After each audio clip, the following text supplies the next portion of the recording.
ಸೌರ ವಿದ್ಯುತ್ ಗುತ್ತಿಗೆಗೆ ಸಂಬಂಧಿಸಿದಂತೆ ಶತಕೋಟಿ ಡಾಲರ್ ಲಂಚ ಹಾಗೂ ವಂಚನೆ ಪ್ರಕರಣದಲ್ಲಿ ಭಾರತದ ಉದ್ಯಮಿ ಗೌತಮ್ ಅದಾನಿ ಹಾಗೂ ಅವರ ಸೋದರ ಅಳಿಯ ಸಾಗರ್ ಅದಾನಿ ಅವರ ವಿರುದ್ಧ ಅಮೆರಿಕದ ನ್ಯಾಯಾಲಯವು ಬಂಧನದ ವಾರೆಂಟ್ ಅನ್ನು ಹೊರಡಿಸಿದೆ.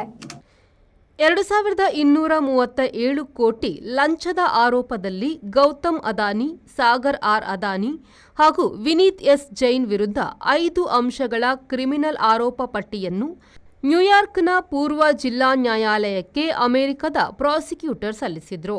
ಭಾರತದಲ್ಲಿ ಬೃಹತ್ ಸೌರ ವಿದ್ಯುತ್ ಉತ್ಪಾದನಾ ಘಟಕ ಸ್ಥಾಪನೆಯಾಗಿ ಮುಂದಿನ 20 ವರ್ಷಗಳಲ್ಲಿ 2 ಶತಕೋಟಿ ಅಮೆರಿಕನ್ ಡಾಲರ್ ಹೂಡಿಕೆ ಆಕರ್ಷಿಸಲು ಭಾರತದ ಸರ್ಕಾರಿ ಅಧಿಕಾರಿಗಳಿಗೆ ಲಂಚ ನೀಡಿದ ಹಾಗೂ ಅಮೆರಿಕ ಒಳಗೊಂಡಂತೆ ವಿದೇಶಿ ಹೂಡಿಕೆದಾರರಿಗೆ ತಪ್ಪು ಮಾಹಿತಿ ನೀಡಿದ ಆರೋಪವೂ ಇವರ ಮೇಲಿದೆ.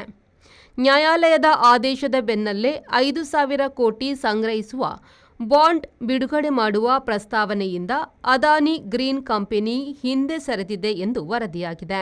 ಇದೇ ಪ್ರಕರಣಕ್ಕೆ ಸಂಬಂಧಿಸಿದಂತೆ ನ್ಯೂಯಾರ್ಕ್ ಸ್ಟಾಕ್ ಎಕ್ಸ್ಚೇಂಜ್ನಲ್ಲಿ ವ್ಯವಹಾರ ನಡೆಸಿದ್ದ ಕಂಪನಿಯ ಮಾಜಿ ಅಧಿಕಾರಿಗಳಾದ ರಂಜಿತ್ ಗುಪ್ತಾ ಹಾಗೂ ರೂಪೇಶ್ ಅಗರ್ವಾಲ್ ಹಾಗೂ ಕೆನಡಾ ಮೂಲದ ಹೂಡಿಕೆದಾರರಾದ ದೀಪಕ್ ಮಲ್ಹೋತ್ರಾ ಮತ್ತು ಸೌರಭ್ ಅಗರ್ವಾಲ್ ಅವರು ಲಂಚ ನೀಡಿರುವುದು ವಿದೇಶಿ ಭ್ರಷ್ಟ ಕಾರ್ಯಾಚರಣೆ ಕಾಯ್ದೆಯಡಿ ಅಪರಾಧವಾಗಿದೆ ಎಂದು ದೋಷಾರೋಪ ಪಟ್ಟಿಯಲ್ಲಿ ಹೇಳಲಾಗಿದೆ. Our vibrant workspace at Ajanta energizes the team, boosting efficiency and productivity.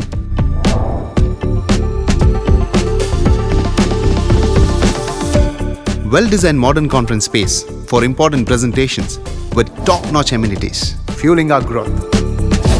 We are ready to expand to Ashoka Business Center as our next upgrade. Invest in workspaces managed by Vertex. Invest smart. Invest in Mangaluru.